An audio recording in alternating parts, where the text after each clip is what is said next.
It's funny how countries that are not the ones engineering the GMO seeds or modifying the crops in their country are accepting it. Because you have to understand that wherever you plant a GMO seed, that soil becomes dependent on that seed, meaning that you cannot plant any other seed there. So that takes away the traditional farming method. And now you're dependent on the GMO seeds whenever it comes. And so when you look at this thing critically, you understand that this GMO crops and GMO seeds is not about profit. It's more of control and politics. So what it's about is control the existing population of the world and build a mechanism to control future governments. Exactly. Because when your soil is contaminated, it starts growing small, small. You're planting, you're going, your soil are being contaminated. You become dependent. Your farmers become dependent on these seeds. And then your government is dependent on the country bringing the seeds to the country, meaning that even with your government and your money, if another government that is producing the seeds where the company is located decides not to give you the seeds, you will not get it. And so it's easier to twist governments in the future to do whatever they are being asked to do.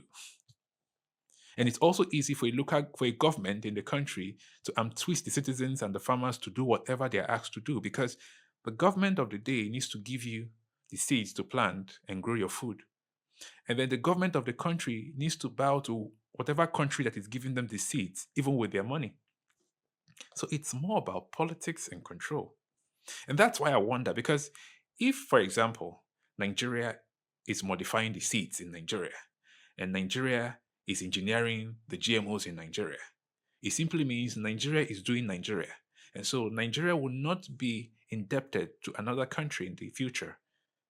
Nigeria will not be begging for GMO seeds in the future. Nigeria will not be forced to do certain things just because they must get the seeds that will grow their food. Because food insecurity is the worst that can ever happen to any country. And so you wonder why countries like Russia refused to accept GMO. In fact, the importation of GMO crops in the country is being tightly watched. That's for other things. Countries like India, they've banned GMO. Theirs is partially because I think they allow cotton, but not for their food. You understand this? And then Europe. So when you look at the people, the countries that have banned GMO, Germany, France, Italy, it just gives you an insight that this is more about politics than just food. It's more about politics than just food, because the one who controls your stomach controls your brain. And that is why I can wake up one morning and come and tell you that GMO is safe. I think it's more about politics than profit.